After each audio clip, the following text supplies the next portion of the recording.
Pas de tendance claire à la Bourse de Paris, une ambiance assez similaire à celle de sa première séance pour le mois d'octobre, vendredi dernier.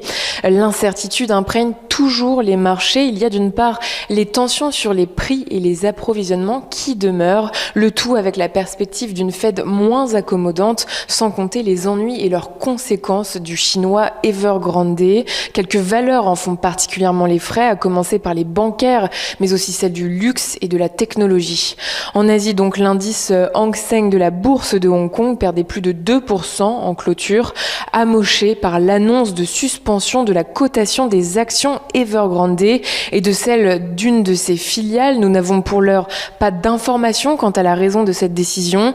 Il semblerait en revanche que le promoteur immobilier ait accepté de céder 51% de sa division Evergrande Property Services à Hobson Development Holdings pour 5,1 milliards de dollars. La cotation de Hobson Development Holdings est également suspendue.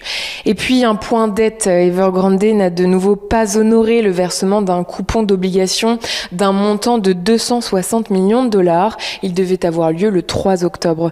On rappelle que les marchés chinois sont fermés jusqu'à jeudi inclus à l'occasion de la fête nationale. Et puis toujours en Asie, le Parlement japonais a nommé le nouveau leader du Parti libéral-démocrate Fumio Kishida au poste de Premier ministre. Il remplace Yoshihide Suga.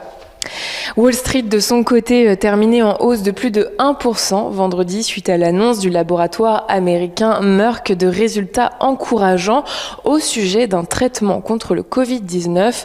La hausse des dépenses de consommation et l'accélération de l'activité manufacturière sont d'autres facteurs qui ont soutenu la tendance.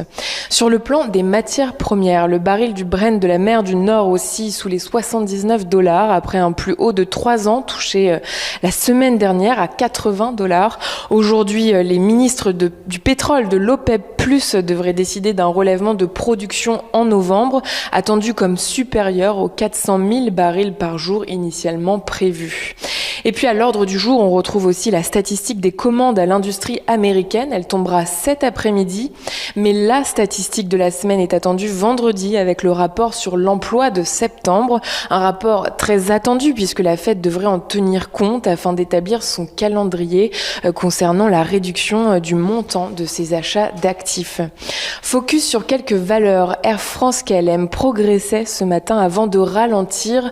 Progression à la suite d'un article du quotidien britannique Telegraph, selon lequel le gouvernement britannique envisage de réduire sa liste rouge des pays les plus exposés à la pandémie et de la ramener de 54 à 9. Et puis une affaire tirée au clair. La semaine dernière, le journal Le Monde évoquait un potentiel mariage entre Carrefour et Auchan.